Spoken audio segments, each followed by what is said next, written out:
Pues estamos muy felices aquí los tres en la mesa, viendo todos los amigos que habéis venido. En principio está de camino al menos una persona más, que no sé si alguien la conoce personalmente, yo es que de cara no la voy a reconocer, de la embajada, la señora segunda secretaria, Ana Ermachenkova. No sé si alguien la conoce, pero bueno, que cuando entre, si alguien le sabe decir, que venga aquí a la primera fila. Bueno, voy a ser muy rápido en mi presentación, porque lo que queremos es disfrutar de las palabras de Tatiana sobre todo y de Sergio. Lo dicho, muchísimas gracias por haber venido hoy hasta aquí. Como veis, es un sitio muy agradable para hacer este tipo de actos. Yo es la segunda vez que vengo y yo creo que los que por primera vez estéis aquí, pues estaréis muy a gusto porque es un sitio muy bonito. Y es muy de agradecer lo profesionales que son los organizadores, porque las cosas están bien hechas porque alguien las hace, no hay un equipo de duendes que viene por la noche. También quiero agradecer muy especialmente a la Asociación Cultural Vanguardia Española, que ha organizado el evento y que está pagando el precio de alquiler de esta sala y que ha suplido pues, la falta de voluntad de interés de otros sitios que tienen los medios pero no tienen las ganas. Por supuestísimo, agradecer a Su Majestad, doña Tatiana Solovieva, por estar ahí con nosotros. Como ella dice en una entrevista, se mueve más que el baúl de la Piquer, entonces no es fácil que pare quieta y esté a nuestra disposición. Y también muchísimas gracias a mi querido Sergio Hernández, que me ha pedido que le presente como el que hace una ficha policial. Entonces, pues nada, me ha dicho que le describa como traductor, periodista, sin antecedentes penales y hasta ahí nada más, ¿no? Pero bueno, la verdad es que pensando en lo de traductor, yo no sé si os habéis dado cuenta lo injusto que es que en los libros nunca conste el nombre del traductor en la propia portada. No digo a la misma tamaño de letra que el del autor, pero demonios, o sea, a los traductores muchísima gente le debemos la vida y que se ponga el nombre ahí en pequeñito, que tienes que ir a buscarlo, pues me parece muy mal, Sergio, eso hay que cambiarlo. No, realmente Sergio está aquí no por ser traductor y periodista, porque traductores y periodistas hay un montón. Está aquí y merece estar a la derecha de Tatiana porque es un tío con principios, con coraje y con carácter. Es una persona leal a la verdad. Él podría estar ganando mucho dinero y teniendo muchas oportunidades diciendo mentiras contra Rusia, pero ha preferido un camino distinto. Y eso antes o después tendrá su recompensa, igual que decir mentiras antes o después tiene su castigo.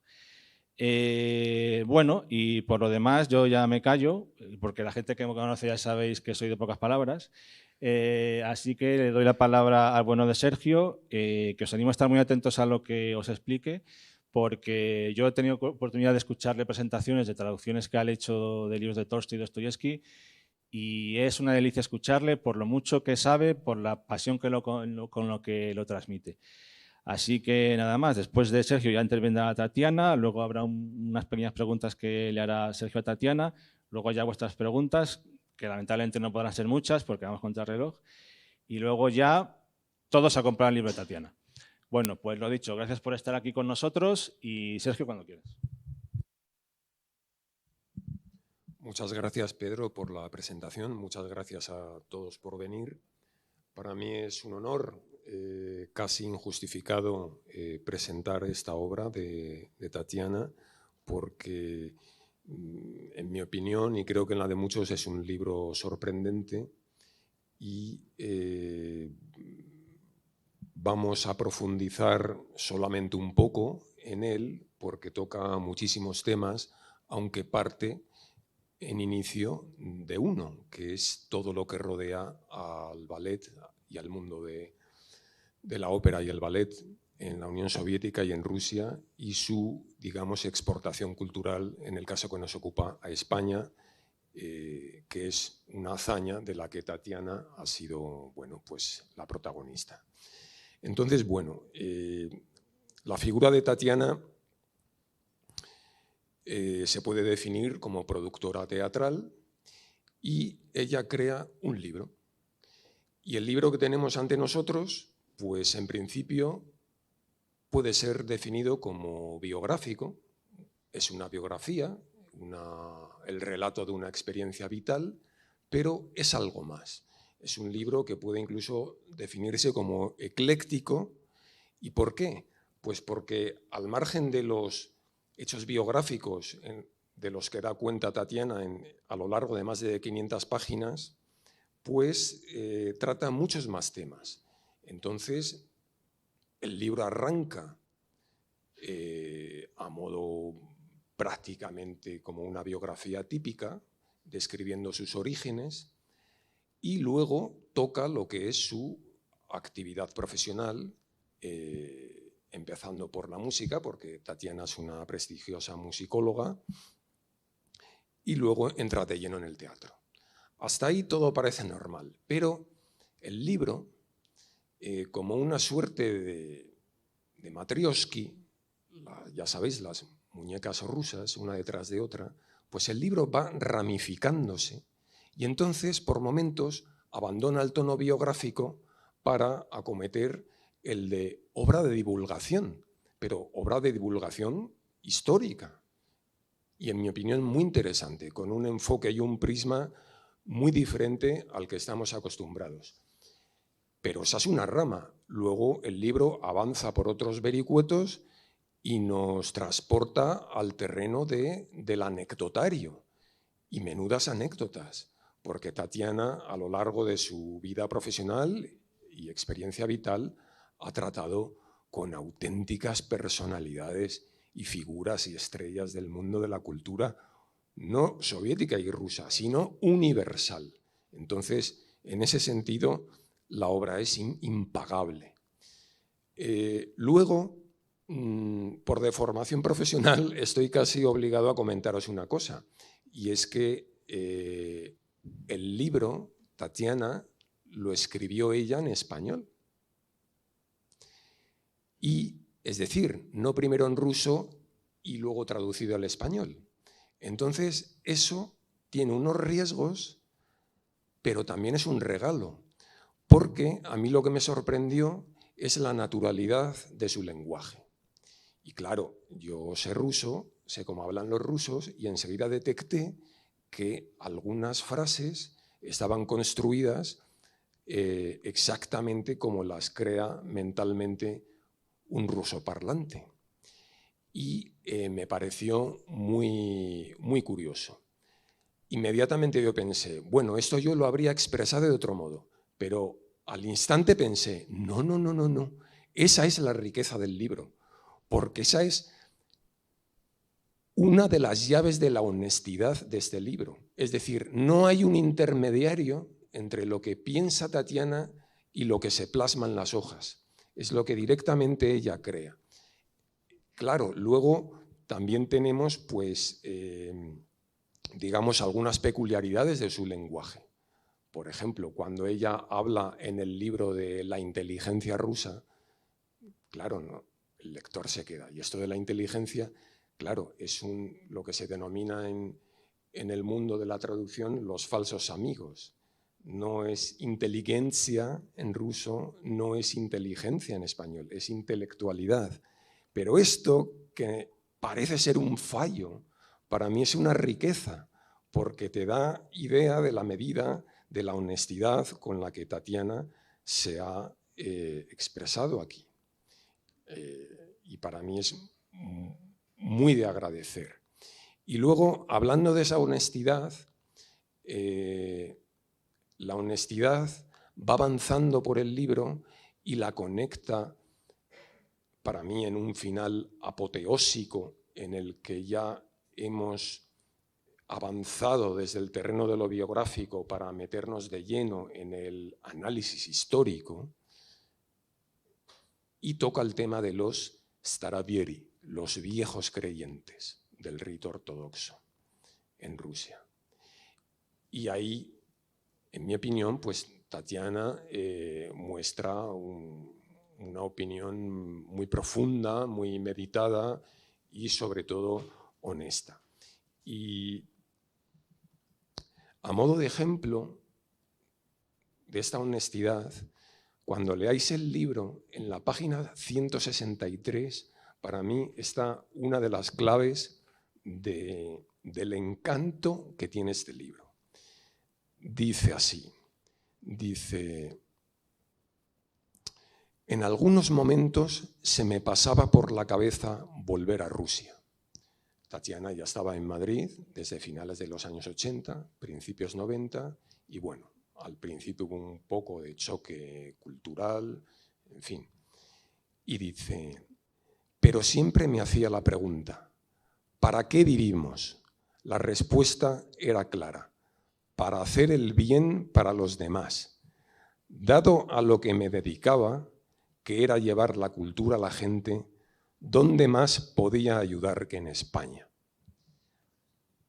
Para mí,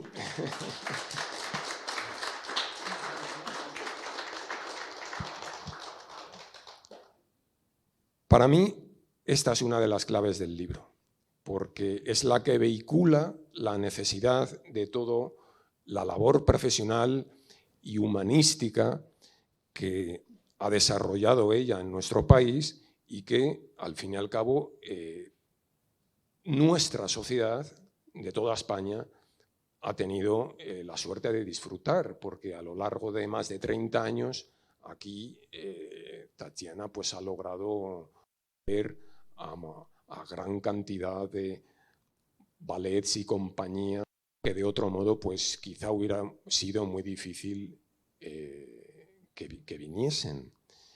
Entonces, también me gustaría hablar de una cosa, que es que el libro desprende sencillez. Y para acabar, quiero hablar de la sencillez con la que en la Unión Soviética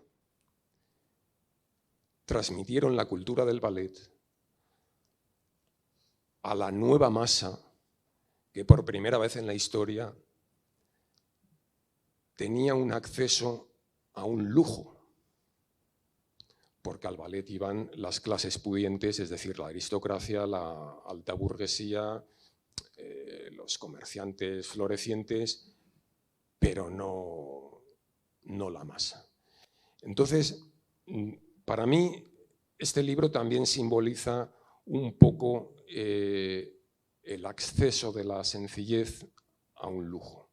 De tal manera que Tatiana está formada en una cultura donde la gente obrera, los trabajadores, gente que, por ejemplo, podemos ver aquí a sus homólogos en este mismo barrio, un barrio popular, pues tenía acceso a un lujo cultural. Y ese lujo cultural, nosotros los españoles no hemos tenido acceso a él. Yo mismo he ido muy pocas veces a ver el ballet, todas en la Unión Soviética y Rusia.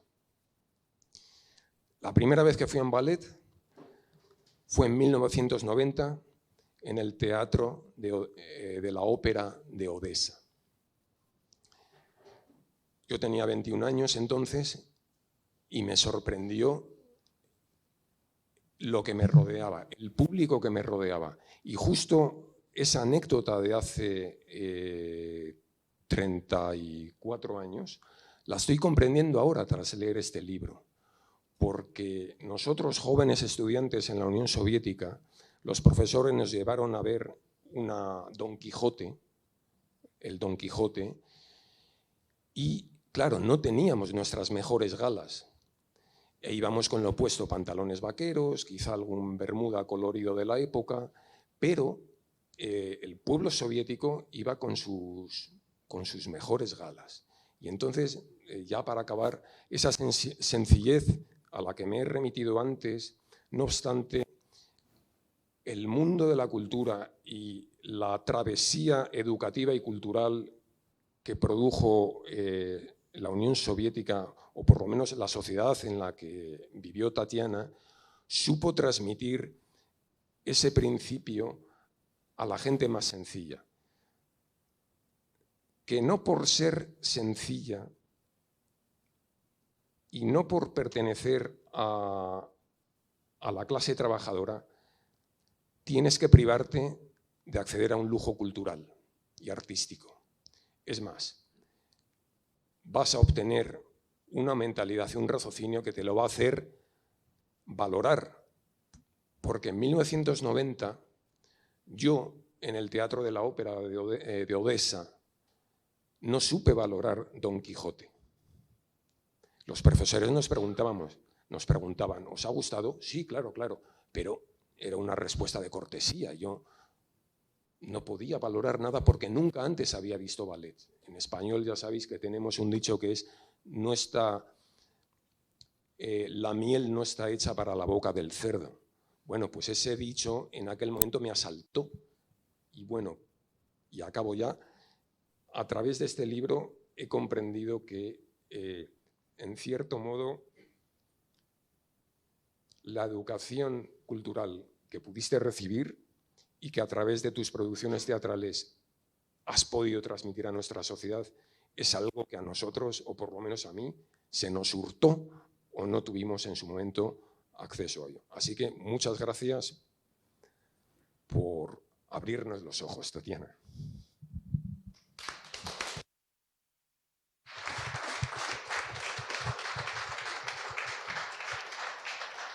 Muchas gracias, Sergio. Muchas gracias, Sergio. Ahora a continuación, Tatiana. Habéis visto que Sergio merecía la pena escucharle, ¿verdad? Ha estado espléndida su intervención. Pues cuando quieras, Tatiana, lo único que me parece es que tienes una paloma mensajera que ha venido desde Miami para enviarte algún mensaje, ¿puede ser? Sí. Pues si lo quieres compartir. Buenas noches a todos. Muchísimas gracias a los organizadores y a todos ustedes por venir, porque da gusto hablar de las cosas importantes con la gente tan maravillosa. Yo pensaba en hacer una presentación más seria, con más historia o más sencilla, porque no sé exactamente lo que querrían escuchar.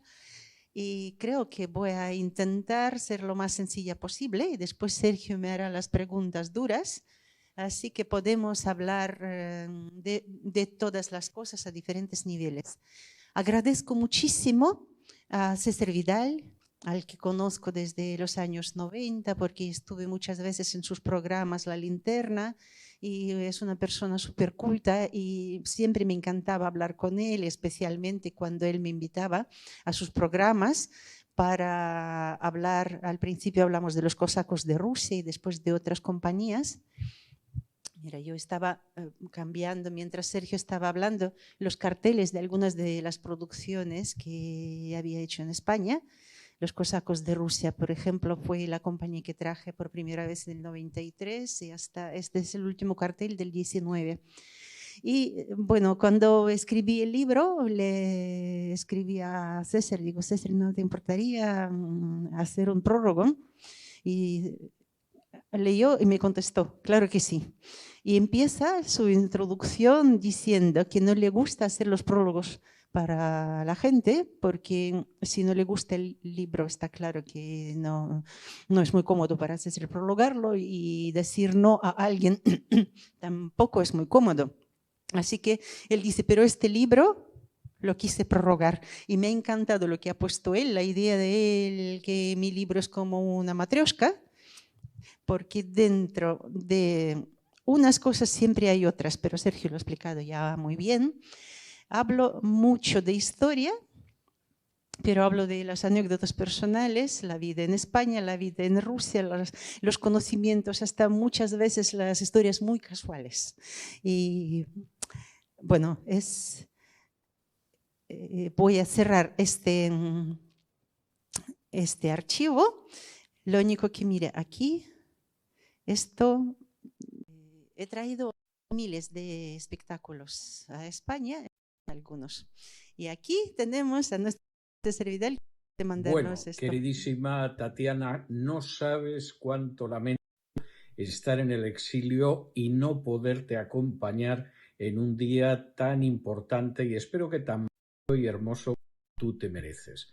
Para mí fue un inmenso privilegio en su vida poder estar a tu lado respaldando ese libro tan extraordinario, tan lleno de cosas hermosas, tan lleno de cosas necesarias para verlas, tan en última instancia, de un lugar que no sea el espacio, un lugar en el que yo ya no me encuentre en el exilio.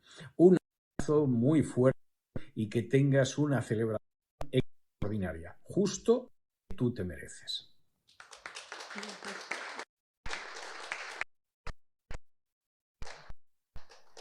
Muchas gracias. La imagen que han seguido. Bueno, se parece un poquito, ¿no?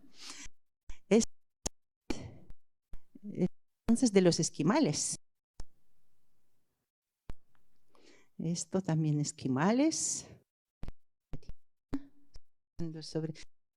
Éramos músicos.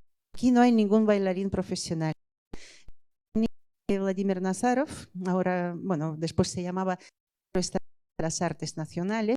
En nuestra época lo llamaban Stars of Russian Folk. O Compañía Estatal de Folclore Soviético. En nuestra compañía trabajaban solo músicos. Nazarov intentó crear esta compañía pensando en la compañía de Igor Moiseev, pero Igor Moiseev se especializaba en las danzas nacionales. Son los retratos de la gente de todo el mundo a través de la plástica. Y Nazarov lo que quiso hacer es el folclore de todo el mundo, pero hecho por los músicos, todo teatralizado y todo con los argumentos. Por ejemplo, uno de los bloques grandes que teníamos, de unos 40 minutos, era la historia de la Revolución Rusa en canciones y danzas. Esta, por ejemplo, la boda de los pueblos del norte. Nosotras éramos gaviotas y los chicos eran cazadores. Nosotros todo el tiempo cantábamos y cantábamos en los idiomas, en diferentes idiomas correspondientes a cada etnia. Las danzas gitanas en idioma cíngaro, los judíos teníamos la boda gitana también judío, lo ruso, lo ucraniano, georgiano, las repúblicas bálticas y hasta en árabe teníamos las canciones. Y aquí, por ejemplo, nuestras canciones eran ia, ia, ia, ia, ia, oi, oi, ia, ia. Así toda la danza. Curioso, ¿no? Esto, por ejemplo, también es el mercado oriental, donde cantábamos en árabe, pero mira, no sé por qué me daban siempre los trajes azules. Son bonitos. Esta es, por ejemplo, la historia rusa, la historia de la Revolución Rusa en canciones y danzas. Imaginaos hacer un espectáculo que hay que transmitir lo que estaba pasando en años a través de las canciones. Primero era Rusia tradicional, con canciones, con cantos populares, cantábamos en el corro, con cuernos de Vladimir, son unos instrumentos de madera largos, con balalaikas. Muy divertido. De repente llegan los problemas, se van los chicos y las chicas cantan las canciones muy tristes. El querido se ha ido a la guerra, le echo de menos, algo así. Vuelven los blancos, bailamos con ellos y al marcharse con sus picas, con sus lanzas, se llevan nuestros adornos en la cabeza. Es lo que tenemos aquí. Después las chicas otra vez cantan las canciones tristes y vuelven los rojos. Los rojos bailan con nosotros y aquí teníamos vestidos con velcro. Rápidamente tiran de los dos lados y nos quedamos con camisas bordadas. Después vienen los anarquistas. Estos cantan Ochichornie, Ochichornie, Ochistrasnie, ¿eh? ¿Lo conocéis? Después bailan con nosotros un tango, pero tango en plan tirándonos como piezas, sin pensar en lo femenino. Se nos llevan del escenario prácticamente en el hombro. Y bueno, tirando en las cosas bonitas, las camisas blancas, largas, bordadas, nos quedamos en unos camisones verdosos medio rotos y al final salimos todos en filas de rodillas, con velas en la mano. El decorado al principio tenía tonos azules, dorados, blancos, Rusia tradicional, con cúpulas doradas, con las iglesias. Después, como ven aquí, ya estaba todo con los tonos rojos y al final, telón negro con un icono bajado, todos de rodillas, todos con una vela los chicos con el torso ya desnudo, las chicas con los camisones, y salía una chica cantando un lloro por los muertos y nos encendía a todos las velas, pasábamos las velas de uno a otro y así bajaba el telón, todos de rodillas, todo oscuro, todos con las velas encendidas. Una coreografía, un programa de unos casi 50 minutos con canciones y danzas populares, todo teatralizado. Así más o menos trabajábamos en la compañía. Bueno, no voy a pasar más de las fotos de mi compañía. Vamos a ir a esta parte para situarnos. Esta es la Unión Soviética. Yo he nacido aquí. ¿Ven el cursor? Sí. Esto es Perm. Los Montes Urales, que es la frontera natural de Europa y Asia. Desde mi casa hasta Ekaterimburgo, que se llama Sverdlovsk. En el medio, creo que a 3 horas del tren o un poquito más del coche, hay un letrerito, un palo con 2 flechas, Europa, Asia. Así que soy de la ciudad, la primera ciudad europea que se puede decir, porque desde los Urales sale el sol en Europa y estamos en Perm. Por otro lado, Perm es la ciudad de más de 1 millón de habitantes, más nórdica de Rusia. Todas las ciudades más nórdicas son más pequeñas. El mapa está, como todos los mapas impresos en el papel, están deformados. Pero si ven en el globo, Moscú está mucho más al sur y Perm es mucho más al norte. Pero aquí vemos Moscú y Perm como si estuviera al sur. Tenía que ser bastante al revés. En verano podría nuestra tierra hacer 37 grados sobre cero de vez en cuando, bueno, bastante tiempo, y en invierno yo recuerdo pasear por la calle con 52 grados bajo cero. Me gusta, es divertido. Y curiosamente esto fue en el año 79 el día, el récord del siglo, la temperatura más baja del siglo, y justo era el 31 de diciembre cuando queríamos quedar con los amigos y no me apetecía preparar una tarta. Siempre cocinábamos los postres, los dulces en casa, era la tradición para las fiestas. Pero esta vez mis padres se han ido de fiesta y nosotros nos hemos quedado en casa y venían mis amigos. Digo, voy a comprar una tarta. Y con 52 grados bajo cero me fui de compras. En los primeros 15-20 minutos está muy bien, pero después ya tenía que pasar de un portal a otro portal, esperar un poquito para calentarme, porque la verdad es que empieza a picar la carne, aunque tuviéramos un montón de ropa, el frío se nota. Después de pasar por un supermercado y no encontrar allí una tarta, me fui al segundo, allí tampoco era tarta. Después he llegado al supermercado central y me dijeron, pero que es que a 52 grados no hay reparto. No traen tartas con esta temperatura a las tiendas. Así que aquí voy a enseñar otro mapa para que lo vean un poquito más cerca. Este es el río Kama. Como lo ven, aquí empieza, va hacia arriba y va al mar Caspio. Tenemos, voy a abrir otro mapa más cerca. Y es, ¿cómo se amplía esto aquí? No, no sé. Ah, mira, aquí sí. Aquí está. Perm, aquí está. Encima de Perm hay un gran mar. Puede llegar a 25 kilómetros de ancho, así que el problema de agua no tenemos. Encima de Perm está una presa construida en la época de Stalin, como la mayoría de las presas. Y en ese sitio se juntan 3 ríos, Kama, Silva y Chusovaya. Si bajamos un poquito más, aquí hay río Bela, después hay río Vyatka, después este es Vyatka, después entra el Volga y podéis observar que Kama tiene cauce principal y el Volga es como si afluente de Kama. Pero claro, como Volga pasaba siempre por el centro de Rusia, se considera el gran río ruso, pero nosotros sabemos que Kama lleva más agua y tiene como más recorrido. ¿Ah? Sí, sí, sí. Entonces, voy a pasar. ¿Por qué lo cuento? Porque aquí, en este punto, donde empieza el río Kama, empieza también el río Viatka y empiezan muchos otros ríos.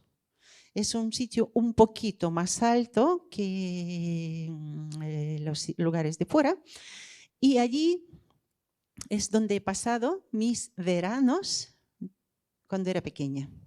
En esta tierra nació mi abuela por parte de padre, y el abuelo también, y sus antepasados, y eran viejos creyentes. Para mí es una suerte tremenda de haber vivido allí con esta gente maravillosa.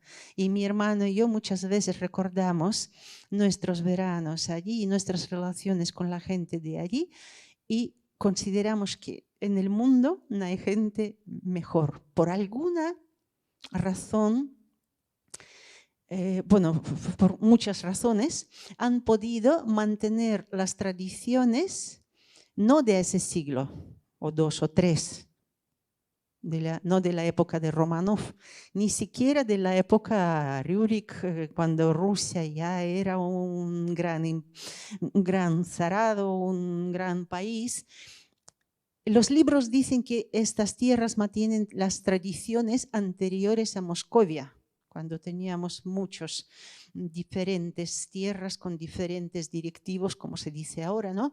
Que muchos entre ellos hasta estaban en conflictos de vez en cuando. Entonces, desde aquella época, la gente, investigan las tradiciones de los viejos creyentes por todos los lados. Y hay zonas donde los viejos creyentes se han adaptado bastante a la modernidad. Pero en la provincia de los Altos del río Kama, los científicos lo valoran como lugar de máximo mantenimiento, сохранение, conservación de las antiguas tradiciones rusas, hasta posiblemente anteriores al cristianismo. Y yo cuando era pequeñita, muchas veces a casa de mi abuela venía la gente de las expediciones, venían de San Petersburgo, venían de Moscú, venían de Perm, de algunas universidades también de Siberia, de Novosibirsk, de Ekaterimburgo, porque había siempre, en mi época cuando yo estudiaba y cuando era pequeñita, había mucho interés en encontrar las cosas de historia, las cosas auténticas, y había muchas expediciones. Posteriormente yo me dedicaré a esto, a ir por los pueblos y buscar las cosas antiguas. Y me parecía que mi abuela es alguien muy importante, si los de Moscú vienen a verla. Pero siempre me gustaba la idea, yo tenía la idea de encontrar a los científicos que han pasado por allí, que han escrito algo, seguramente había algo publicado. Y justo este año, hablando con la directora de Краеведческий музей в Перми, del museo de la provincia de la ciudad, de la provincia de Perm, hablamos de los viejos creyentes, les dije que soy de la provincia de Vereshchagina, mis antepasados, y Vereshchagina es un centro muy importante, lo conocen todo el país como un gran centro de viejos creyentes, de Старообрядчество, y me dicen, es que hemos sacado un libro. Digo, dame un día, lo leo, aunque sea lo ojeo un poquito. Dicen, no puedo porque es un ejemplar importante del museo, pero te podemos dar algún libro defectuoso. Y me dieron esto con 2 esquinas un poquito dobladas, hoy defectuoso. Es una maravilla. Aquí de este libro he sacado un montón de información. Hay documentos históricos que dicen, por ejemplo, no sé si saben algo de Raskol en Rusia, de la división de aparición de los viejos creyentes. Si quieren podemos hablar con más detalles después, pero el problema son mediados finales del siglo XVII. Es el cambio de la dinastía, de unas tendencias, pasamos a la zona del Báltico.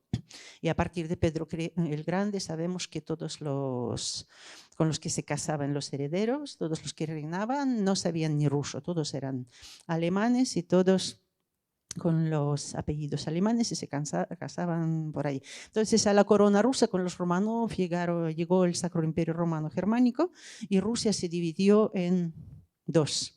En el siglo XVII sabemos que hubo las guerras religiosas que duraron por lo menos 30 años y cuando se acaban estas guerras yo creo que fue entre, si me equivoco me podéis corregir, en 1608, 1638 aproximadamente, si no me equivoco.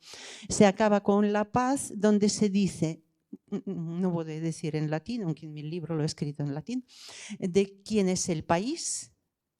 Suya es la religión. Y así hay países católicos, hay países protestantes. En cambio, lo que pasó en Rusia, el momento más definitivo de Raskol, de división, fue 1666-67, cuando ya se aprueban las nuevas formas de funcionamiento eclesiásticas.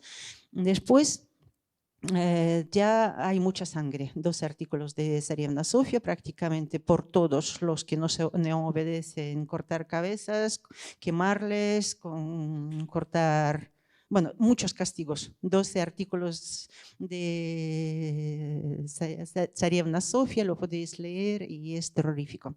En mi libro también hablo un poquito. Y después, en 1698, hubo muchísima sangre en la Plaza Roja, problema con los streltsí. Streltsí eran los ejércitos oficiales desde la época todavía de la dinastía Rurik. Entonces, claro, como los nuevos les persiguen, les cascan, les matan y no sé qué, mucha gente de Moscú se fue. Conocen a Surikov, por ejemplo, él tiene un cuadro famoso, Казнь Стрельцов, ¿да? Y también tiene Surikov el cuadro Боярыня Морозова, que está en la Plaza Roja, en el carro, la llevan al monasterio con la mano así, que no voy a cambiar el signo principal.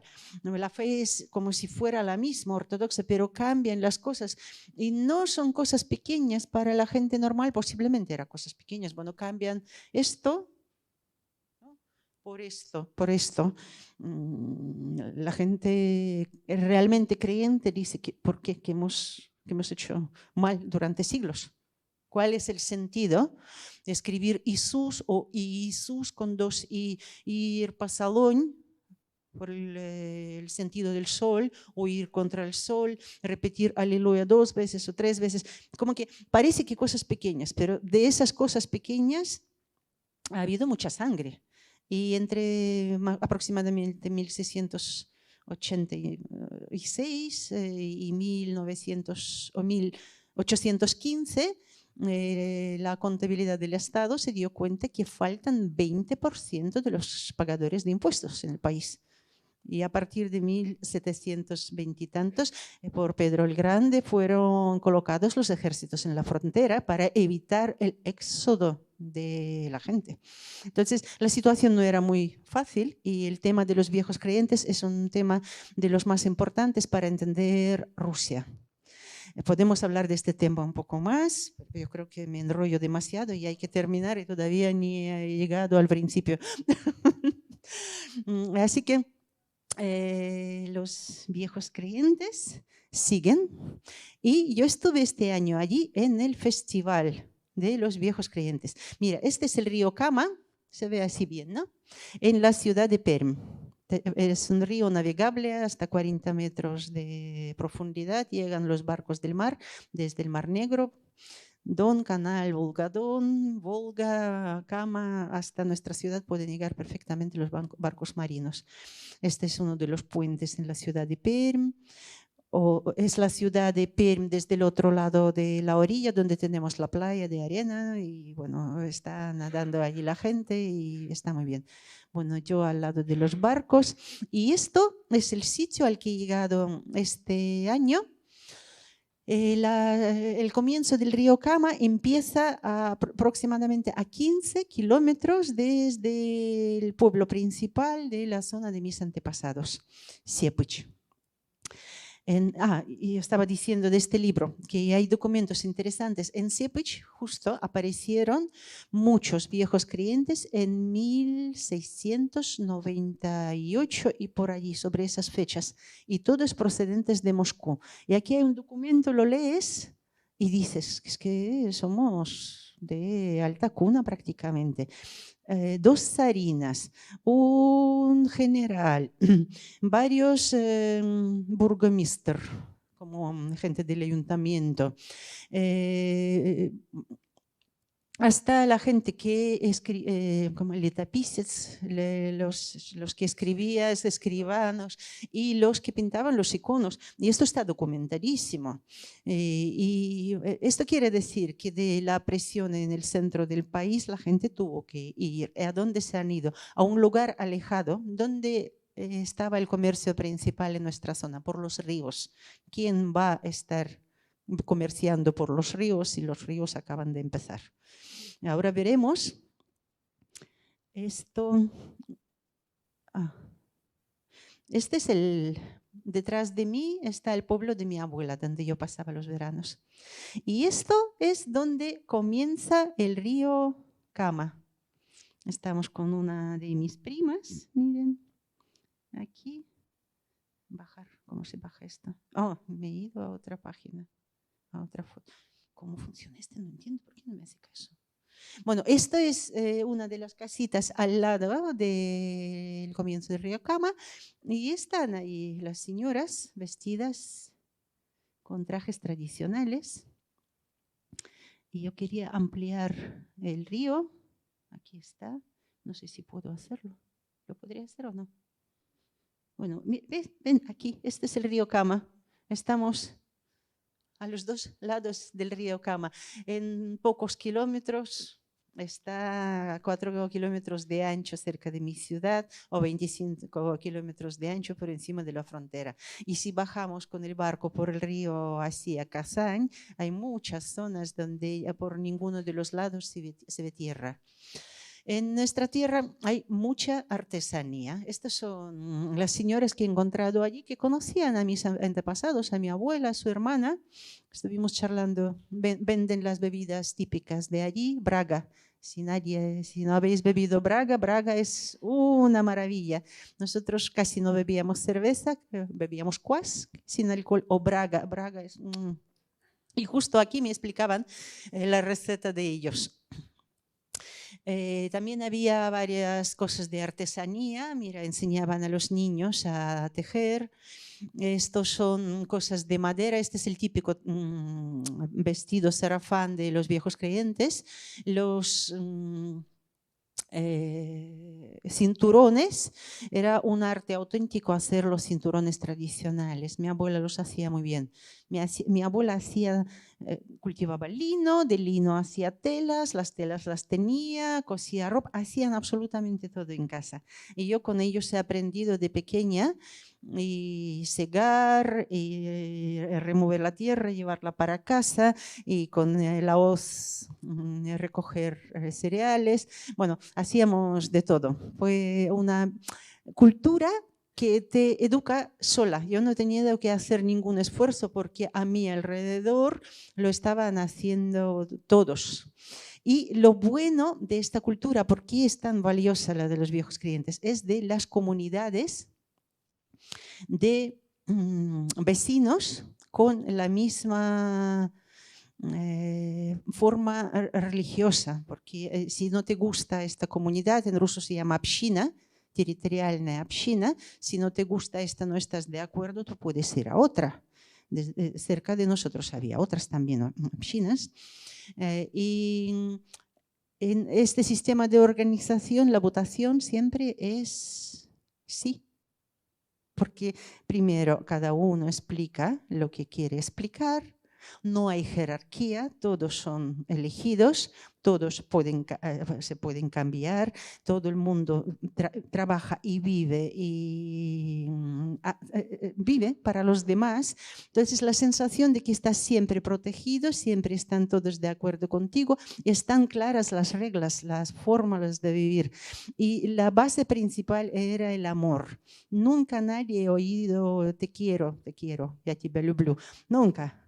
Pero el amor lo notas cada segundo y uno desconocido te quiere igual que tus familiares. La ayuda constante. Así que es un sitio maravilloso donde he podido vivir. Mira, teníamos toda la artesanía y de barro y de madera. Y el libro este que nos dice que los viejos creyentes no se relacionaban, no compraban nada de fuera, lo producían todo. Todo lo producía la comunidad, y la ropa y los cacharros en casa. Y yo recuerdo que mi abuela nunca cogía vajilla o tazas o vasos que no sean propios de ella. Ella bebía solamente de sus cosas y comía solamente de sus cosas.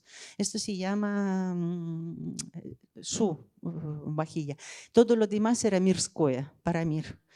Yo, mi hermano, mis padres, la gente que venía, los parientes, los que pasaban y pedían comida, bebida, siempre les daban la vajilla mirskaya, no la de ellos. Y cuando llegaban a una cierta edad tenían que entrar en sabor. Bueno, los más sabios con más sabiduría entraban en un grupo que se llama Saborne. Saborne es como elegidos, ¿ya? Los que ya no pueden educar a los niños, pueden controlar los temas, aconsejar, se reúnen, pero se dedican más a Dios. Y procuran que la fe en el pueblo se desarrolle más y más. Y entonces mi abuela en algunas épocas era la jefa de este sabor. Como no eran grupos religiosos que tenían popes, no teníamos ninguna jerarquía de fuera, pero como a la iglesia ha llegado el demonio a finales del siglo XVII, el rechazo total de todas las estructuras del Estado, todas las estructuras religiosas, así que era Saglasie Bespopovskaya, el concilio sin popes. Pero elegían entre ellos, pero mi abuela sabía que viven en pecado. Se ha casado, pero no estaba bendecida por cargo religioso oficial. Entonces consideraba que ha vivido el matrimonio, ha tenido hijos en pecado. Y bueno, yo puedo hablar horas y horas y horas sobre este tema, es muy interesante. Vamos a ver. En Perm teníamos muchas etnias en la provincia de Perm. Yo hasta hace poco pensaba que todos mis amigos con los que he estudiado eran rusos. Solo este verano, nos juntamos cada año, me he enterado que una amiga mía tiene raíces de Estonia, otra de Kazajstán, la otra sabíamos que era tártara, pero no sabíamos que habla tártaro también. Era como, otra era de Komi-Permiatsky Nacionalny Okrug. Y aquí pueden ver en el Museo de la Ciudad diferentes trajes, diferentes etnias, trajes tradicionales. Son preciosos, muy bordados, muy bonitos. Así que tenemos una tierra bastante multicultural y nunca teníamos ningún problema. En la época de la Unión Soviética no sabía lo que son los nacionalismos. En Perm teníamos muchas etnias diferentes. Al lado están los bashkiros, de 15 kilómetros del pueblo de mi abuela estaba Udmurtia. Hay Komi Permiki, hay Mansi, hay de todo. Pero todos hablábamos rusos y no veíamos la diferencia. Yo os veo ahora que sois rusos y podría ser de cualquier etnia, pero somos rusos. Entonces, el nacionalismo ha aparecido a finales de los 80, yo creo que a propósito para divide y vencerás. En la ciudad de Perm, la cultura era, yo creo que de las ciudades más cultas del país. Este es el Teatro de Ópera y Ballet de Perm, que es la foto de los años 1870, cuando fue construido. El ballet de Perm tiene fama mundial y cuando yo era pequeña yo ni soñaba tener amistades con los bailarines. Eran tan bellos, viajaban por todo el mundo, qué plástica, qué música, el espectáculo máximo. Las óperas he visto un montón, casi todas las óperas varias veces, pero el ballet para mí siempre era muy especial y sigo pensando que me encantan los ballets. Pero yo cuando era pequeñita recuerdo que más o menos ya estudiaba en el Conservatorio de Perm. En el segundo curso aproximadamente, nos daban un montón de invitaciones a ver los espectáculos del teatro de ópera y ballet, y siempre óperas. Veíamos y producciones para el público y los ensayos generales, y sin ningún problema podía ver óperas. Pero el ballet, que era imposible conseguir las entradas. Y un día de esos me fui con 30 grados bajo cero por la noche, transporte público a esa hora todavía no funciona, empieza un poco más tarde y tenía que andar como media hora para llegar hasta el teatro. A la derecha del teatro están las taquillas y sobre las 6 de la mañana yo ya estaba allí y no era la primera en la cola porque sabíamos qué día empiezan a vender las entradas para el próximo ciclo y las entradas se agotan enseguida. Qué loco aquí iría a 30 grados bajo cero a comprar las entradas para un ballet. Así de locos estábamos en la ciudad.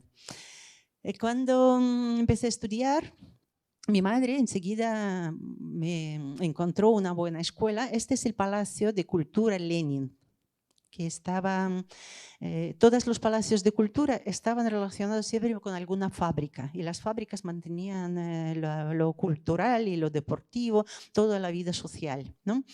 Y este palacio de cultura con el nombre Lenin tiene la parte central alta, como en los teatros de ópera y ballet, con el telar para subir y bajar el decorado. El escenario era grande y la sala, yo no sé si tenía 1000 butacas, ahora no recuerdo, pero era muy grande. En el ala izquierda había otro tipo de talleres que yo no conocía, por allí nunca pasaba, y nosotros estudiábamos en el ala derecho. Estaba allí la escuela de ballet y la escuela de música. Entonces yo estaba allí en la escuela coral, teníamos 8 horas semanales de coro en parejas, lunes, miércoles, viernes y domingo. ¿Por qué domingo? Porque los colegios rusos funcionaban en 2 turnos. Unos estudian por la mañana hasta la 1:30 a las 2, estudian a partir de las 2 hasta las tardes. Es muy cómodo también para las escuelas de música y las escuelas de deportes. Aquí las escuelas de música y de deportes y de ballet sufren bastante porque pueden tener los alumnos a partir de 5, 5:30, cuando terminan las clases en el colegio. Nosotros, unos íbamos en los turnos de mañana, otros en los turnos de tarde. Y los domingos nos juntábamos los coros de los 2 turnos. Teníamos en el coro más de 120 personas, era un coro maravilloso, teníamos muy buena preparación, estuvimos en el festival en Votkinsk, en Tchaikovsky, cerca de la ciudad donde nació Tchaikovsky. Tchaikovsky nació a pocos kilómetros al sur de Perm y está allí su casa, estuve allí y lo vi, da gusto tener un paisano tan importante, tan genial. Y en esta escuela de música yo estuve estudiando. El curso normal para todas las escuelas de música en Rusia son 7 años, pero nunca empiezan ya, termino, vale. Nunca empiezan fuera de la edad correcta. El primer curso tiene que ser a los 7 años. Con 6 años estábamos en la época de preparación. ¿No? Un año de preparación. Y cuando terminas un año, nos queda un año todavía para acabar la secundaria, según aquí, ¿no? Entonces, otro curso más para la preparación para los que quieren entrar a nivel profesional, después en las escuelas profesionales, como aquí bachillerato. Entonces, yo hice allí 9 años, después con los exámenes de acceso bastante duros, entré en el Conservatorio Profesional de Perm grado medio. Estudié allí 4 años y después entré a estudiar en Moscú. Para mí, Moscú era como para cualquier persona de las provincias, es el centro de la civilización. Todos los mejores profesores están allí, los más famosos están allí, los más grandes teatros están allí. Los profesores, quien ha escrito los libros con los que estábamos estudiando, están allí. Así que yo decidí que quiero estudiar en Moscú y fue maravilloso, no me arrepiento. He tenido magníficos profesores y después entré en el teatro musical de Vladimir Nazarov, con el que actuamos en Rusia y viajamos a España. A partir de allí, a partir del 91, hago aquí las producciones. Creo que ya he hablado demasiado. Puedo hablar horas y horas más. Si quieres, Sergio, me haces preguntas. Sí, bueno, perfecto, vamos, ha sido de tiempo fenomenal. Entonces, bueno, una cosa que luego no quiero, por favor, que se me olvide, algún compañero de Vanguardia Española que nos diga dónde se podrá ver grabada esta charla, que seguro que la queréis ver y compartir con amigos, que no se olvide decirlo luego. Y ahora como queráis. ¿Puedo añadir una cosa? No, por eso iba a decir que... Una cosa rápida. No he enseñado el libro que he traído. Si queréis verlo. Lo que iba a decir, Tatiana, es que yo creo que estamos todos encantados escuchándote. Entonces, como queráis, Sergio y Tatiana, o hacemos preguntas o que siga Tatiana hablando todo lo que le apetezca y quiera, porque puede ser... Explica este libro.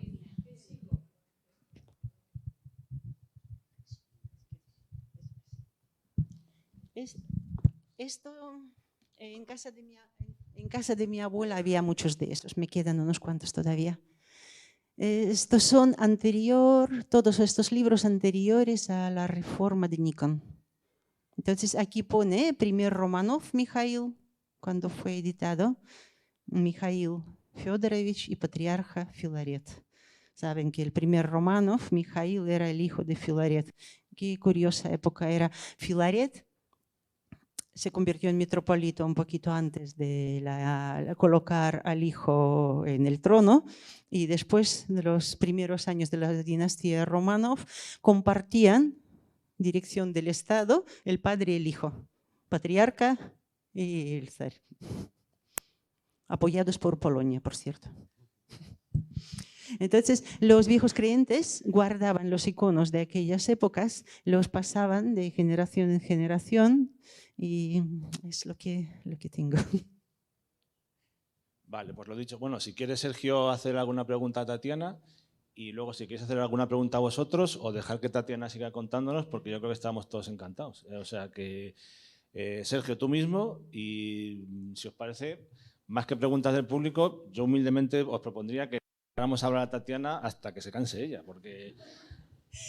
Puedo hablar días. Mira, el libro de 500 y pico páginas da para más horas. Bueno, ya que has profundizado en el tema un poquito de los viejos creyentes, la figura de tu abuela es clave, porque lo que se van a encontrar los lectores en el libro es cómo discurre toda tu formación musical y cultural, pero a un nivel absolutamente apoteósico. Yo tengo un amigo que ha acabado en Madrid, no sé si ha acabado, pero bueno, ha estado 8 o 9 años en el conservatorio, y cuando le conté cómo fue tu formación como musicóloga, me dijo: nosotros no tenemos nada de eso aquí. Aludo a la importancia de tu abuela porque en el libro describes cómo ella es clave también para ayudarte en un trabajo antropológico, que era la recuperación y la investigación de cánticos populares y canciones antiguas en vuestra región de Perm.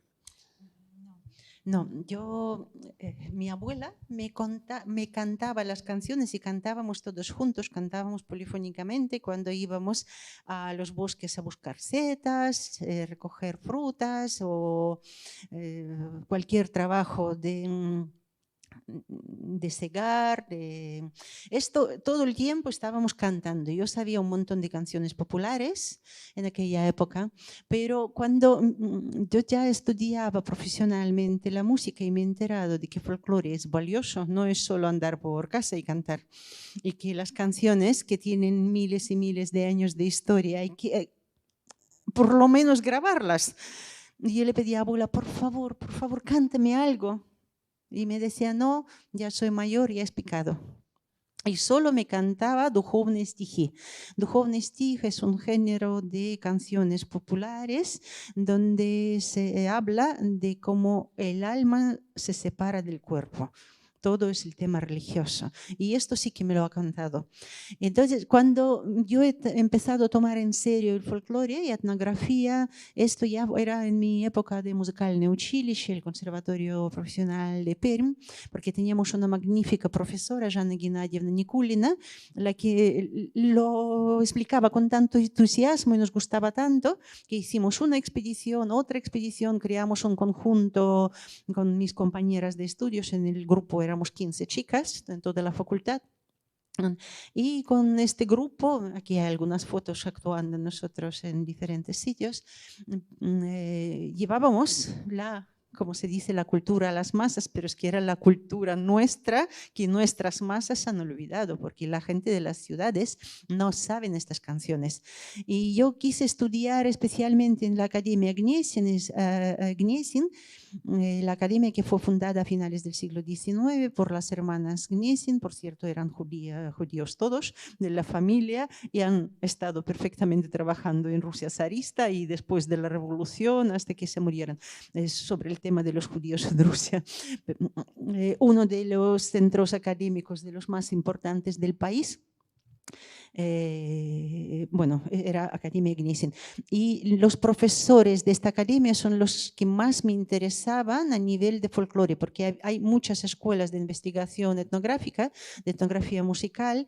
Yo podría ir a San Petersburgo, pero allí otros nombres y otra forma de estudiar. Podía ir a Ekaterimburgo, estudiar a Novosibirsk. Algunos amigos míos estudiaron en Kazán. Una conocida mía que estudió anteriormente que yo en Perm, estudió en el Conservatorio de Moscú, también en etnografía. Es que nos ha liado a todos, Жанна Геннадьевна, todos queríamos especializarnos en etnografía musical. Y yo me daba cuenta que yo quiero a la Academia Gniesin, están allí los mejores en el tema que me interesa. Entonces allí ya mi profesora era Margarita Anatolievna Engavatova, que murió el año pasado, bueno, un par de años, 23 el año pasado. Era magnífica profesora, magnífico especialista. Yo hasta el último año la veía casi todos los años, cada vez que pasaba por Moscú nos veíamos. Gran persona.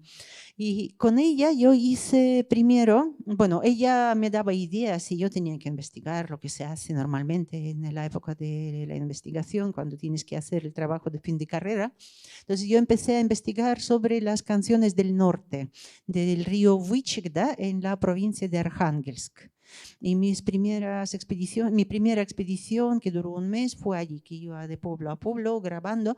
Después, en 2008, sacaron un libro más gordo que el mío, Las tradiciones musicales de Vychegda, dirigido por la Academia Gniesin, por el Laboratorio de Folclore de Gniesin. Y allí me dedican bastante, dicen que yo soy la que más canciones he recogido de las capas más antiguas. Está muy bien, pero no me gustó mucho la zona porque me daba cuenta que la zona del norte se está despoblando demasiado rápido y mi pueblo donde yo vivía en los veranos con mis antepasados, con los abuelos, también se despoblaba y bastante rápido. Curiosamente, hablando, por ejemplo, de los tópicos occidentales, de que Stalin ha acabado con el campo, con los pueblos, mentira total. Vivían hasta los años 60 en sus sitios.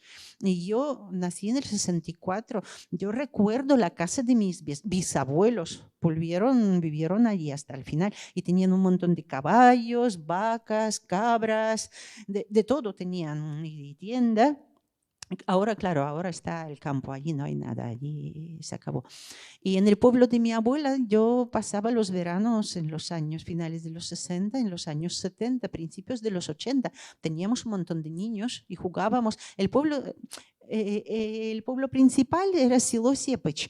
Yenina era aldea en la que había 20 casas. En Silo-Sepich había como 2000 casas, es mucho más grande. Y en nuestra aldea había 20 casas. Y jugábamos, yo no sabía los nombres de todos los niños. Todavía vivía bien el pueblo.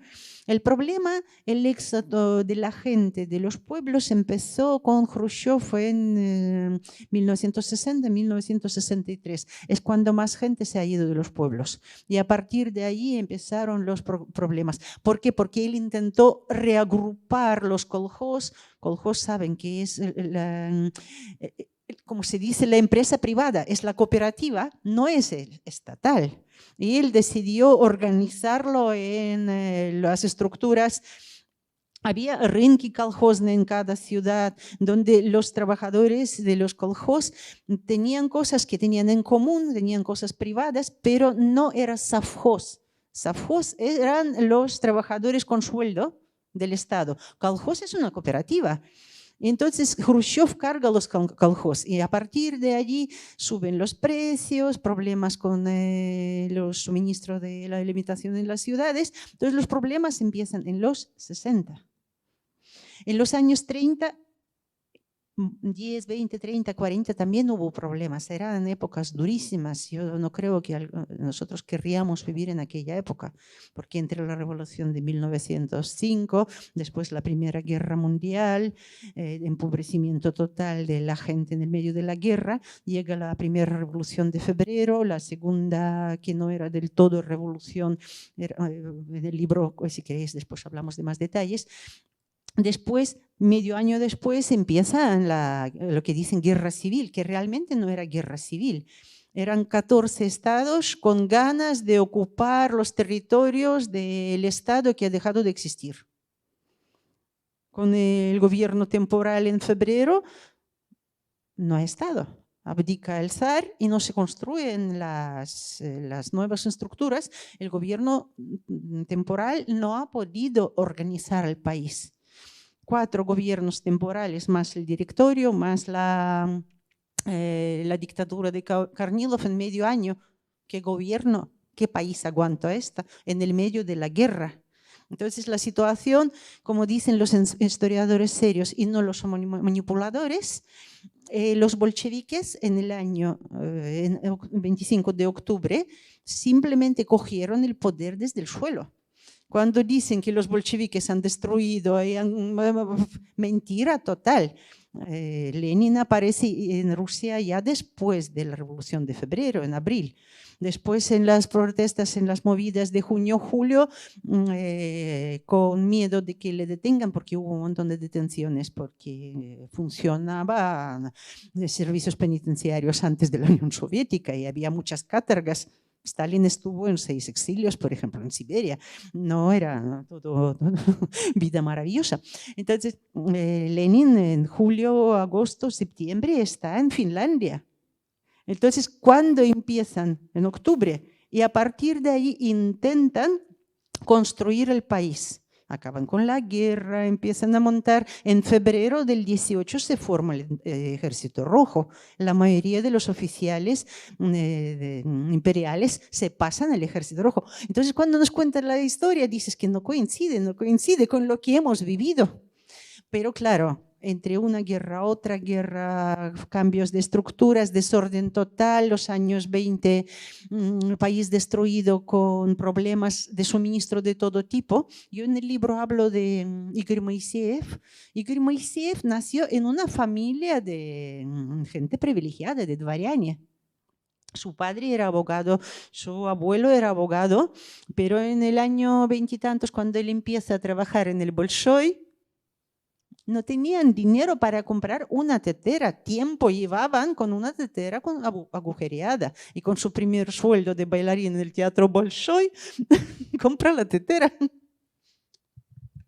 A propósito del gran coreógrafo e intelectual Igor Moiseev, tú en el libro haces una vibrante defensa de su concepto de que la cultura debe prevalecer sobre la civilización. Y desarrollas la explicación. Y además defiendes que en la Unión Soviética plasmó absolutamente este concepto, en el sentido de que los artistas, los creadores, tuvieron unas posibilidades amplísimas para desarrollar sus carreras. En cambio, en la perestroika, y no digamos ya en los años 90, esta percepción, en parte de la intelectualidad y de la farándula también, cambia y voy aquí porque quiero que expliques un poco, será muy de interés para todos, el choque dialéctico que tienes con Maya Plisetskaya a propósito de estas cosas. Cómo en un momento dado los artistas que se han beneficiado de todo este gigantesco sistema cultural y educativo, sin parangón, de repente, bueno, ellos hacen una enmienda a la totalidad y reniegan de él. Entonces, es muy interesante en el libro tu discusión con Maya Plisetskaya sobre estos temas. En el libro hablo mucho del sistema de educación, ¿no? Antes de la revolución, en Rusia imperial estudiaban en las universidades más personas que en Europa. Por ejemplo, en el 1914, 127.000 personas estudiaban en las universidades de Rusia. Después, en Alemania en aquella época, 79.000 personas. Y en Hungría, 42.000, en Francia, 42. Muchísimo más estaba en Rusia. Pero lo que pasa después de la revolución, con el primer decreto y con las órdenes, lo que decide el Estado para llevar cultura a las masas, en el 31 se sale la normativa sobre la educación general obligatoria y en el 34 ya se fundan 28.000 colegios, 98% de los niños ya están estudiando. En el 39 la alfabetización alcanza 89% de la población. Y en el 55 estudiaban 35,5 millones de personas. De ellos, 3.400.000 en las escuelas especializadas y 3.400.000 y 2 millones en las universidades. Todo este crecimiento de los profesionales se planifica, se organiza, se paga, se construyen los edificios, se preparan los profesores. Todo esto fue planificado en los años 30. En los años 40, ¿qué pasa? Guerra. El teatro Bolshoi evacuado. Estaba evacuado en Samara actual, Kuibyshev en aquella época. La escuela de ballet de Bolshoi evacuado también. Maya Plisetskaya estaba en la evacuación 3 años. Cuando la situación mejora, en el 43, vuelven todos a la ciudad. Pero claro, en el medio de la guerra falta personal. Mucha gente ha caído, mucha gente está luchando. Entonces Maya Plisetskaya con 19 años o antes empieza a hacer los papeles principales en el Bolshoi como solista. Para un bailarín de la actualidad es imposible porque hay muchos bailarines, hay cola para hacer papeles principales. En el mejor de los casos te pones en la última fila del cuerpo de baile. Para llegar hasta las primeras filas hay que tener algo especial. En aquella época faltaba personal y yo no quiero decir que ella no tenía talento ni nada, es una persona con muchísimo talento y hablar con ella siempre era muy enriquecedor y ha visto mucho mundo. Pero cuando ella critica de que faltaba libertad en el Bolshoi, en su libro, yo tengo su libro ya, yo soy Maya Plisetskaya, que escribe ya en los años 90. En los años 90 la mentalidad, la manipulación ya ha comido el coco a muchos, y a los grandes y a los más cultos y más intelectuales. ¿Y qué dice ella? Es que no teníamos libertad. Claro, ¿en qué estructura? Como un teatro, por ejemplo, de ópera y ballet, donde hay 3.000 artistas en nómina, no sé cuántos directivos de cada departamento, puede haber libertad, tiene que haber orden y estructura. Pero si vemos lo que ella cuenta en su propio libro con sus propias palabras, no es mi invención. Llega a Moscú el ballet de Cuba. Por cierto, el ballet de Cuba aparece gracias a los artistas, a los bailarines rusos que les prepararon y ahora no sé si nos los agradecen o no. Porque he oído comentarios aquí en los centros de formación que los bailarines rusos aquí tienen poca posibilidad de dar clases porque tienen que ser los cubanos. Pero bueno, yo estoy simplificando, el asunto es mucho más profundo. Entonces llega el ballet de Cuba a actuar en el Bolshoi, Maya Plisetskaya ve cómo bailan y le surge la idea al ver el espectáculo de que le gusta la plástica de los bailarines cubanos y así se imaginaba ella el papel de Carmen y le gustaría hacer el papel de Carmen. El mismo día, en la misma función, pasa por detrás del escenario y habla con el coreógrafo Alberto Alonso y dice que no le importaría hacerme una coreografía para mí. Él dice, encantado. El día siguiente, cuando se abre el ministerio, a las 8 de la mañana ya está, o a las 8 o a las 9 puede equivocarme, ya está en el despacho de la ministra de Cultura, Furtseva, y la recibe. Intente ahora un bailarín del Teatro Real mañana por la mañana ver al ministro y que el mismo día le dé la respuesta. Esta es la falta de libertad. El mismo día el ministro Furtseva le dice, claro, pero ¿cómo podemos hacerlo? Es un extranjero, no tenemos costumbre aquí de...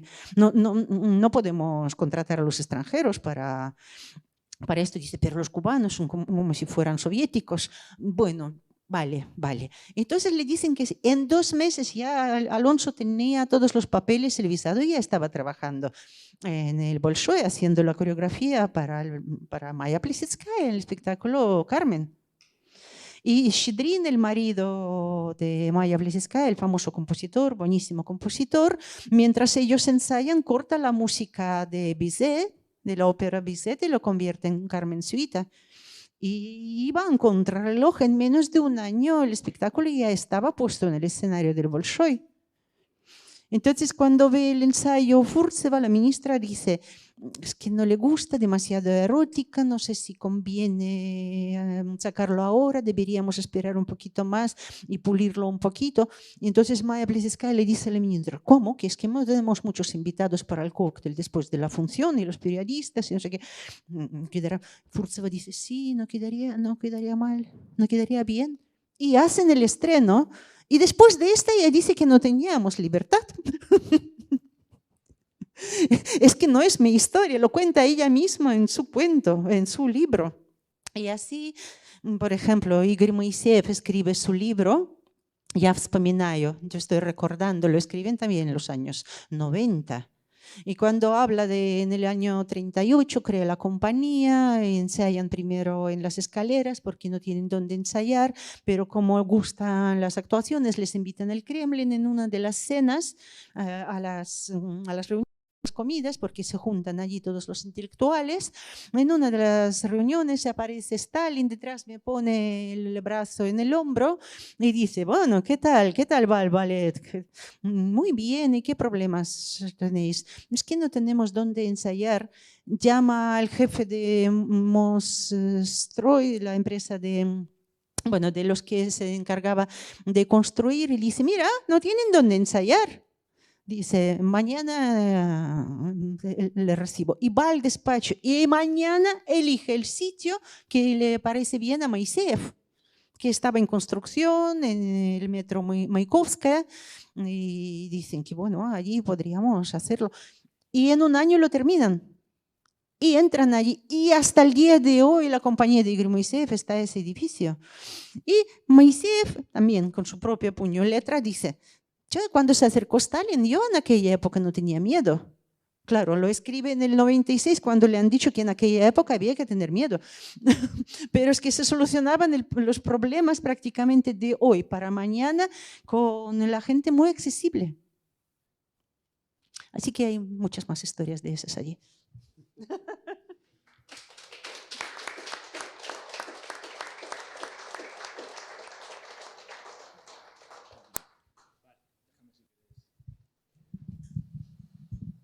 Yo creo que estamos todos encantados y felices de escuchar lo que estamos escuchando. Bueno, has llegado ahora... ¿Tú eres Ana? Bueno, pues encantado de recibirte. Eres Ana de la Embajada, un honor que estés con nosotros y muy agradecidos y felices de tu presencia. Ya ves que no todos los españoles pensamos de los rusos como nuestros políticos y los periodistas. Entonces, no tenemos mucho tiempo, pero bueno, si alguna persona del público quiere hacer alguna pregunta, por favor que levante la mano. Y para que se grabe yo creo que tengo que hacer el micrófono, ¿no? Si no me equivoco, ¿puede ser? Ah, ¿tenéis otro micrófono por ahí? Ah.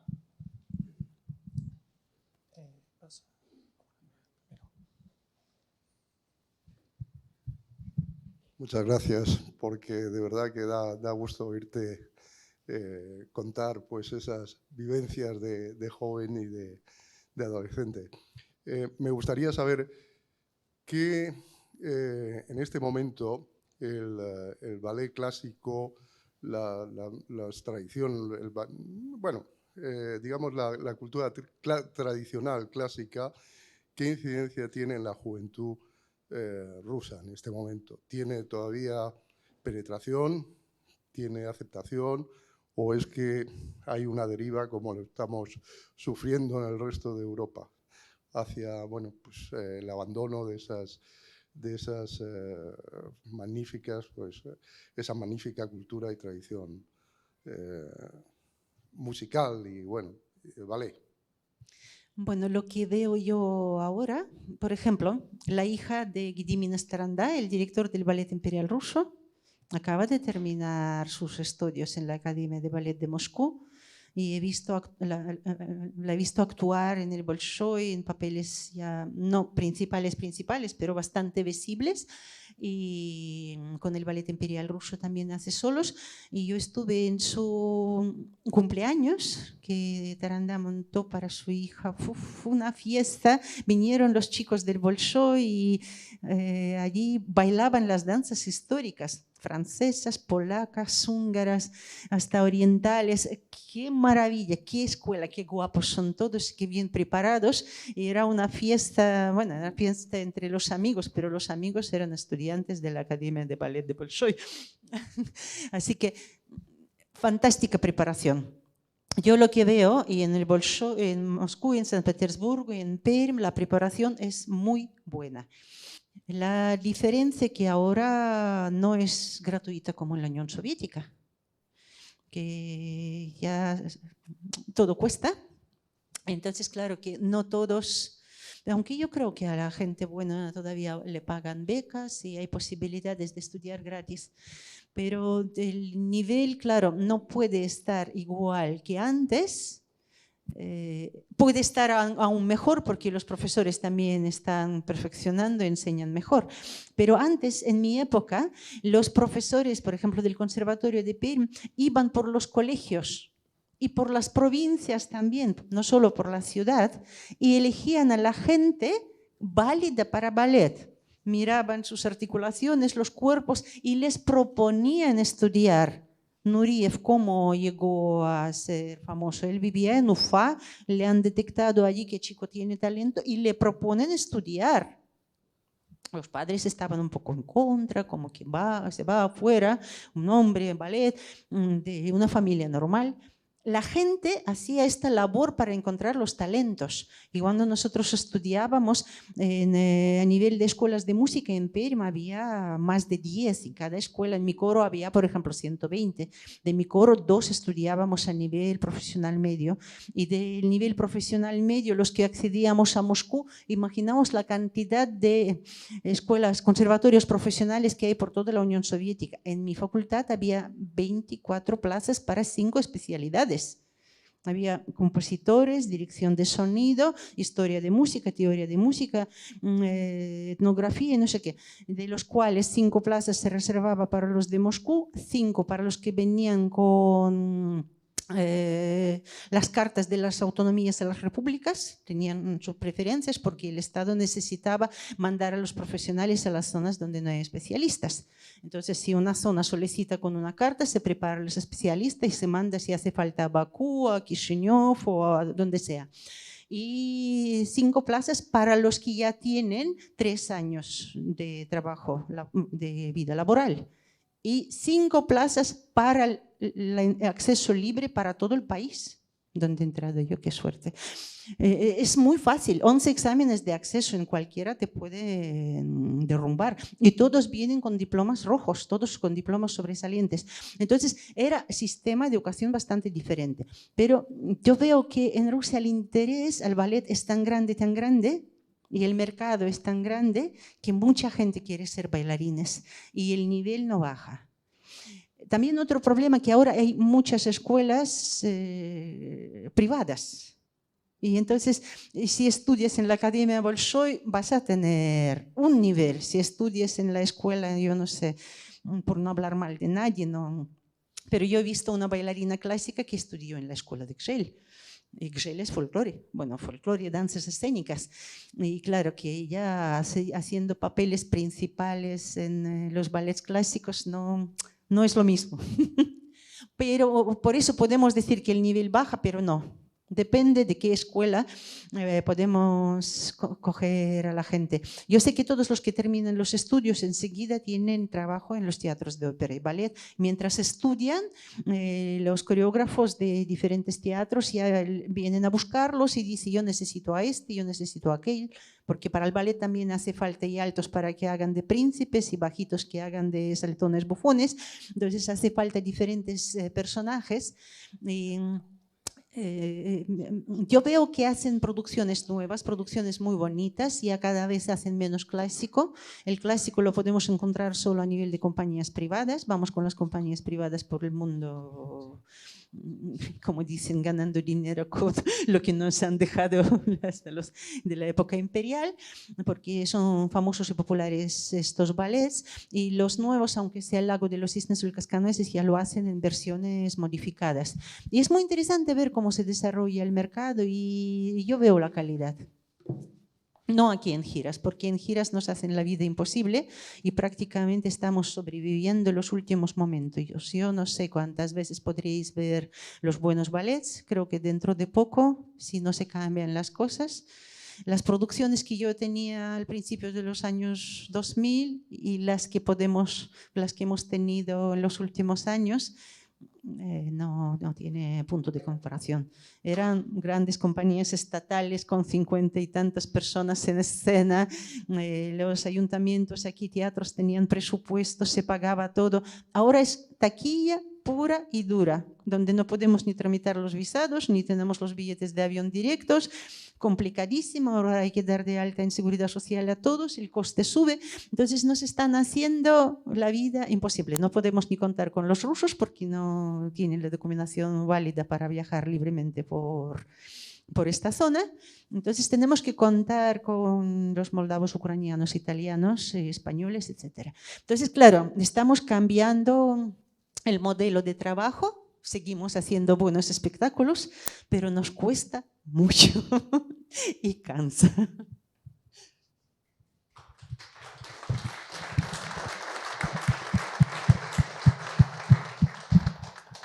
Pues lamentablemente tenemos que cortar ya.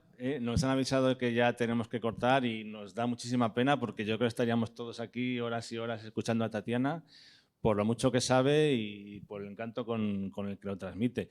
Yo recuerdo haber presenciado en una de tus funciones cuando no podía salir la gente en el descanso fuera por el tema del confinamiento, que salía ya solita delante de todo el público a dar una explicación histórica del ballet. Y es la única vez que yo creo que he visto como 500 españoles callados en silencio y escuchando con atención una clase de historia de música y de ballet. Lo dicho, lamentablemente tenemos que cortar ya. Estaremos aquí muchísimo tiempo más, pero por suerte está el libro para saber más de todo esto y yo de corazón os animo a que lo compréis. Y es un libro que se ha editado a fondo perdido. O sea, Tatiana no gana ningún dinero con la venta de este libro, como seguramente sepáis, y tampoco ninguno de los que hemos participado en la organización del acto sacamos nada de esto, más que la alegría de poder hacer este pequeño homenaje a Tatiana, que se lo merece todo. Así que yo os animo a que ahora aprovechéis en estos 10 minutos que nos quedan para acercaros, compararos el libro y que os lo dedique Tatiana y que os lo leáis, que os va a apasionar. Yo lo he leído 2 veces y media y lo tengo en 2 veces y media porque mi ejemplar lo he prestado como 30 veces, que lo tiene por ahí un compañero, se nos enseñaría a Tatiana, que le da gracia ver hasta qué punto está anotado y subrayado mi ejemplar, que tiene más tute el pobre que... Bueno, pues lo dicho, muchísimas gracias a todos los que habéis venido, muy especialmente nos ha honrado con su presencia Ana. No te me despistes porque teníamos algún obsequio para ti, ¿sí? Y lo dicho, venid rápido a por un libro de Tatiana. Y bueno, aquí que son una gente encantadora. La verdad es que es la segunda vez que vengo a este centro y como veis es un sitio magnífico con gente estupenda organizándolo. Así que si Sergio y Tatiana queréis decir una última frase para despediros de estos amigos, hasta pronto. Bueno, para los que quieren libro, sacar la carrera universitaria, lo recomiendo. Leer, pero con todos los títulos que pongo allí y con todos los pies de página y con todas las referencias históricas. Con este libro tendréis, no solo con el libro, sino con todo lo que digo, que hay que leer aquel y ver esta ópera, este ballet. Podéis tener la carrera universitaria completa.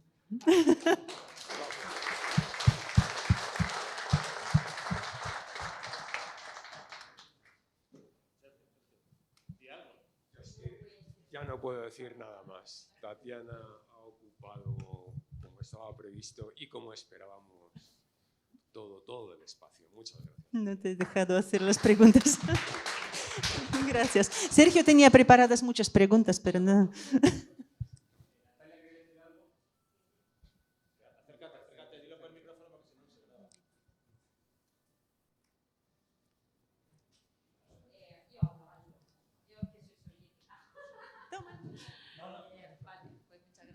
Yo soy Natalia, soy amiga de Tatiana y he sido una de las pocas afortunadas que ella lo regaló cuando nada más salió el libro y lo he leído, se me pone el pelo de punta. Por desgracia no sabía nada de Staraveras, o sea que nada ha sido para mí una apertura del telón sobre Rusia. Así que de verdad os lo recomiendo muchísimo este libro. Está escrito en un idioma simple, fácil de leer, fácil de entender y es un idioma muy humano, o sea que no son libros difíciles que dices, ¿de quién habla? ¿De quién hablo? Aquí no, ese es totalmente maravilloso, así que otro aplauso para Tatiana y de verdad, cómprate el libro, en serio. Por cierto, gracias. Este libro fue editado, salió de la imprenta en febrero del 2021. En el 22 ya no me quedaban ejemplares. Me quedan 20 que he guardado para mí, por si hay que algún día, para alguna ocasión, tener el libro. Y he traído aquí 10. Estos son los últimos que pueden estar disponibles y hay que hacer otra edición. Aquí está nuestro editor.